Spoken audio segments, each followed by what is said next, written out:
together growing in faith, changing communities. My dear brothers and sisters, today I would like us to reflect on the Gospel of Matthew, chapter 13, verses 1 to 23.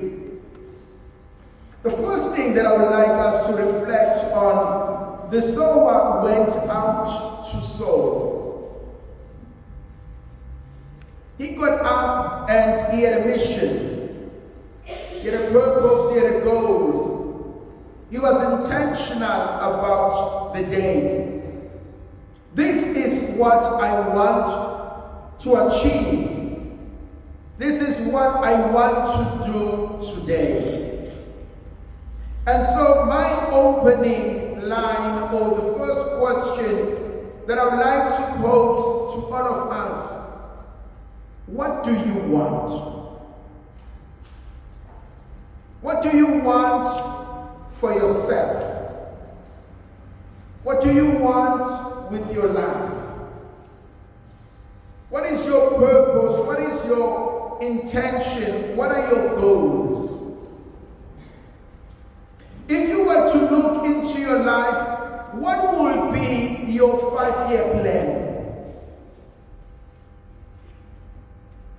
2023, towards the end. Where do I see myself 5 years from now, in 2028? And I always believe that if I can imagine it, if I can visualize it, I am most likely to put it into practice.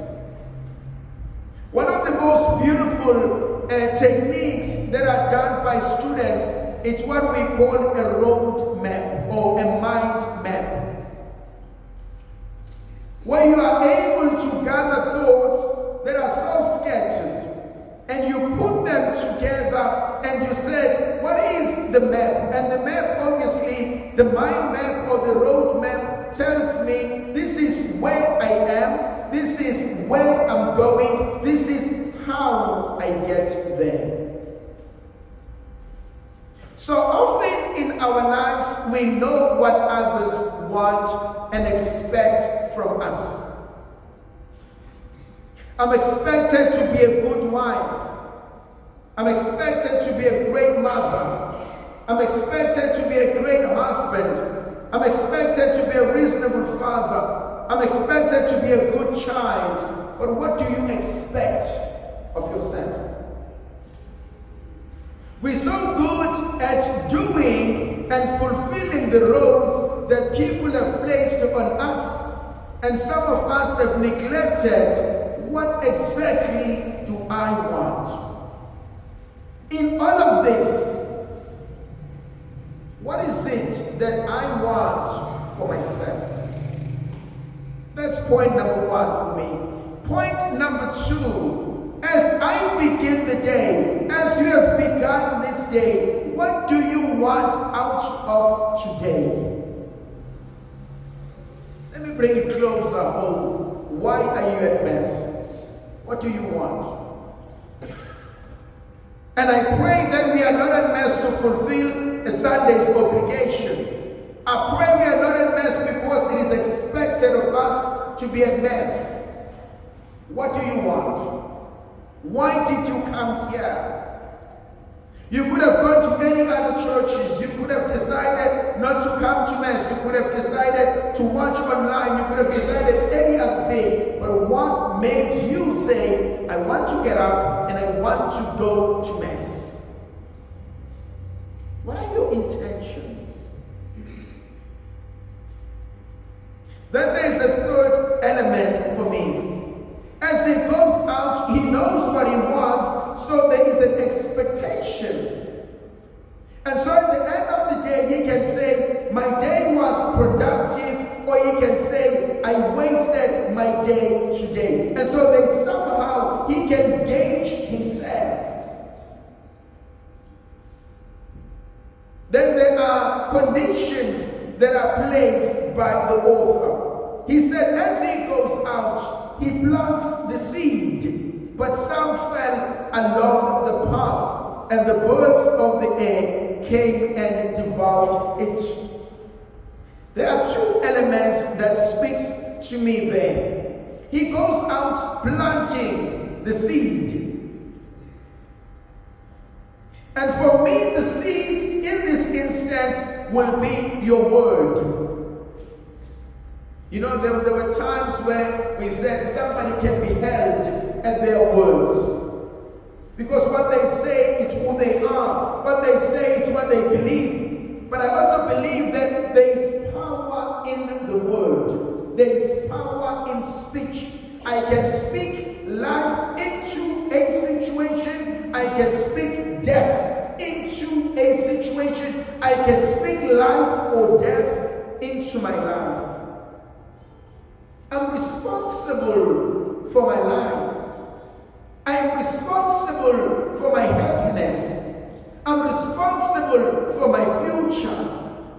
Nobody owes me happiness. Nobody can ever make me happy. I choose to become happy. I own it. And so the important word for me, as I go around, what seed am I planting? I mean, if I treat people badly, I shouldn't be shocked when they retaliate. When I disrespect people, when I ignore people, when I disregard people, I shouldn't be shocked when they give me the negative, toxic environment or vibes towards me. Because I get what I dish out to them. Thirdly, along the path, he sowed some seed, but the birds of the air came and they chewed it. I often say to myself, if you want to be successful in life, there are certain dreams and certain things that you must keep to yourself. Because the more you talk about it to everybody else, not everybody would want you to be successful. I was reading someone's tweet and she was saying, what are the things that you have done out of jealousy? And it is amazing to listen to what people have done. And these are some of the examples. The first example was a friend of mine had given my number as a reference on a CV as the second number. And every time they would phone on this number asking for her to go and start a job, I will say, I do not know her. This is a wrong number. That was the first one. The second one who says, I stole a ticket of my friend who was supposed to go to university because she had won a bursary. I stole it and she came and told me, and I sat with her and both of us were crying. The third one says, a friend of mine had bought a car, but that was my dream car. Out of jealousy, I asked some of my friends to go and hijack it, and when they failed, the following week, they went and burnt it down. But we know that people have done worse things than that. And so the point for me is quite simple. If you want to be successful, I need to learn what to say, what not to say, when to say, what not to say, to whom do I disclose. Then there's another principle for me that speaks to me. And some of the seed fell on the rocky grounds where there wasn't much soil. Yes, they grew up a bit, but when the sun came, they were scorched by the sun because the roots were not grounded. And it speaks to me powerfully. Where are you grounded? Where are you planted? Jeremiah chapter 17. Blessed is the man who has placed his trust in God. Cursed is the man who has placed his trust in other people. But the one who trusts in God is like a tree that is planted near the waters. The river that has the flowing waters, that the depth of the roots continually are fed by the waters of the river. Where are you rooted? Where am I rooted? You can never succeed if you've forgotten your home. A bird can fly as high as it wants, but eventually it needs a nest to come back to. No matter how great I think I am, I still need my home. I still need my family. I still need people that accept me, love me, cherish me for who I am. Then there's an important one. He planted the other one around thorns. They choked it. Show me your friends. I'll tell you your future. The birds of the same feather flock together. You cannot spend time with thieves and not be a thief. If my son spends time with thieves, one way or the other, he will end up like one of them. You cannot be the Messiah that changes all of them, and when are you different? And I often say to myself, in your circle of friends, you need to ask yourself, how am I growing? How am I becoming better? There's something that we call reaching the ceiling.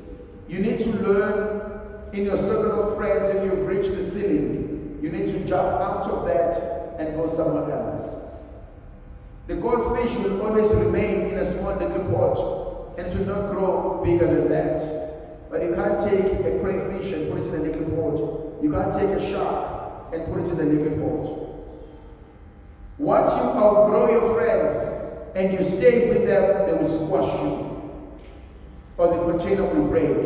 You need to learn, I still love you as a friend, but I need to move out of this circle and to get there in order for me not to suffocate.